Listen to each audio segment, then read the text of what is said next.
Hi everyone. So this is my first kind of like draw with me and listen to me rant about some things that have been on my mind lately. Also, I have to mention, since I'm a unhealable perfectionist, I had decided to put like a challenge for myself where I could only use 4 paints, well, without counting the white one. And these paints, they're like fabric paints, so they have no business being on canvas. But here we are. And so I took the reference picture that you are seeing on screen and just kind of decided to draw whatever comes to mind and just let things flow. Whenever I talk to people, I somehow always manage to end up having a very like philosophical, psychology, human relationship oriented conversation. I think I'm just cursed by now. So this is probably going to be the same thing since I'm talking to myself. And in reality, I do think that it is a good thing to like be able to think about how you interacting and just being in society affects you and the people around you. And I wish that, I guess, more of us were taught how to do it properly since childhood, because you can like get lost in the perception of other people, like what they think you are and how you should be and what you should be doing, how you should look. And that's really damaging to a person's like identity and perception of themselves. Because whether you like it or not, especially people pleasers, I'm guilty, we somehow like end up absorbing other people's beliefs about us. And like you, over time, you stop being able to tell apart the difference between like what are you and what is someone else's just like opinion of who you are. And that sucks. Especially I think with like people pleasing, we often forget that like there are no people that have been categorized as the ideal or as the judges that are allowed to like make an assumption about you or who need to be pleased. Like we're all equal, and if the other people are supposed to be pleased, so are you. Like you're in no way worse. And if you're doing all this like, I don't know, putting in all this effort to make someone happy, then you deserve it as well. Just when you're the people pleaser and you're like self perception is very negative. It's kind of hard to imagine yourself as worthy of the same effort and time as you put into other people. The sad thing is that like it sounds really obvious that like we're all equal, no one's special, no one deserves to be pleased and like, get special treatment, as in I'll do everything so that you're happy, but you can like treat me like trash and that's okay. Like it sounds really obvious, but then when it actually comes to real life, the amount of people that don't understand it when it comes to themselves is very concerning.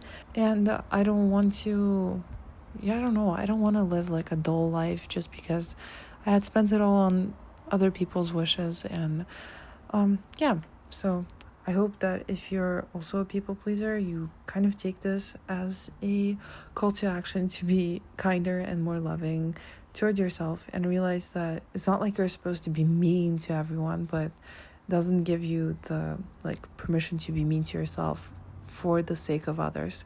So just be kind to everyone. Make sure that you're not hurt, no one's hurt, and just be happy. Also, lately I've been making myself follow the rule that like I call it the 5 minutes of discomfort for a lifetime of comfort kind of mentality, where like it can be really uncomfortable to tell someone. They're like, oh, that wasn't really nice. Or like, oh, what were you trying to say? Were you trying to like, I don't know, like, did I hurt you somehow? Or are you having a bad day and you're taking it out on me? Like with those kind of things, like it can be really uncomfortable to speak up, but at the same time it's much better that you speak up, because number one, maybe they weren't trying to hurt you, and you are gonna get hurt, you're gonna feel bad about yourself, and it's not worth it. It's even unfair to the other person because they're hurting you without realizing.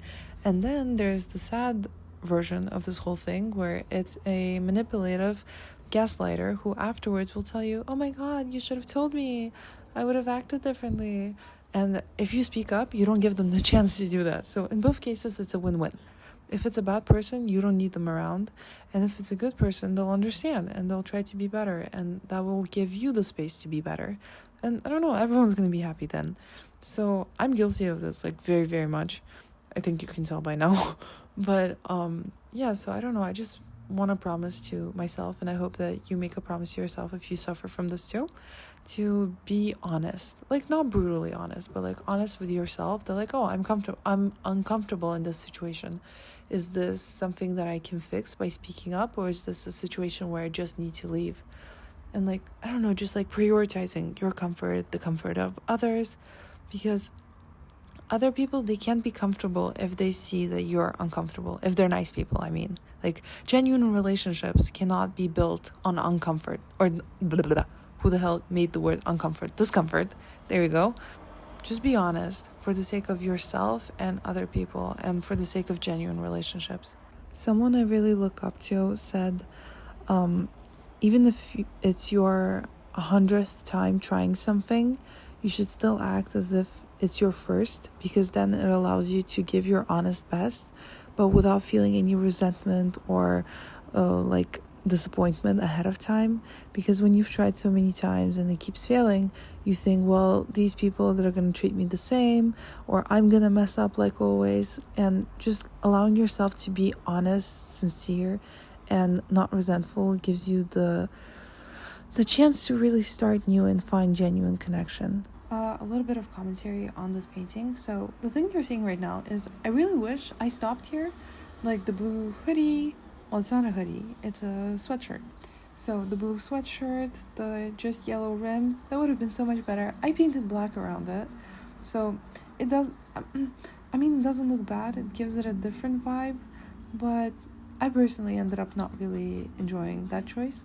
So yeah, I wish I could go back and tell myself to stop. But so yeah, this painting, I think it took like 2 hours, and I'm rather proud of it because I haven't painted like this in a long while, and I somehow managed to get like 1950s American family painting style without even intending to. So, well, maybe there's like 1950s painter sitting inside of me waiting to express themselves. Also, I'm certain you noticed that there have been 500 angles during this video. Which one did you like best? Please share so that I know next time where to film from. And yeah, thank you for watching. I really appreciate you sticking around. If you liked it, please give it a like, subscribe, and look out for more art and maybe more babbling from me.